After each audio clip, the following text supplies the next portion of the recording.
না পড়াইতে পারে মুহাম্মদকে সরিয়ে দাও, মুহাম্মদকে বিদায় করে দাও।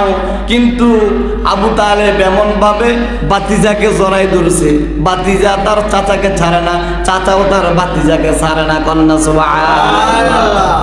নবী মুহাম্মদ রাসূলুল্লাহ সাল্লাল্লাহু আলাইহি সাল্লাম বলেন, ও কুরাইশ বংশরা, তোরা আমাকে এখানে থেকে তাড়িয়ে দিস না। আমার চাচা আবু তালেব আমার জন্য অনেক কষ্ট করেছে, আমার চাচা আমার জন্য অনেক ঘাম জড়িয়েছেন, আমার চাচা আমাকে লালন পালন করেছেন, আমার চাচা আমার একটা গাইডিয়ান। তোরা আমাকে আমার চাচার সামনে থেকে যাইতে দিস না, আমি আমার চাচার কিনারায় বসবো।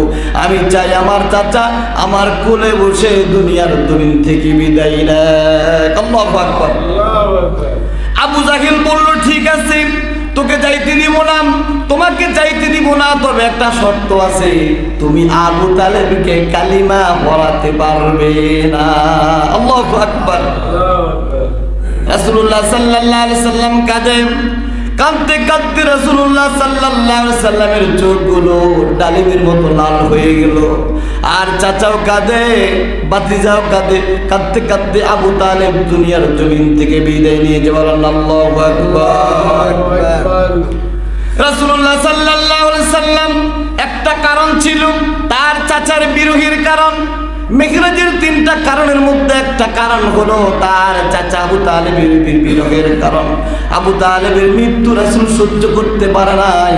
এই আবু তালেবের 1 নাম্বার কারণ হলো তার মৃত্যুর কারণ।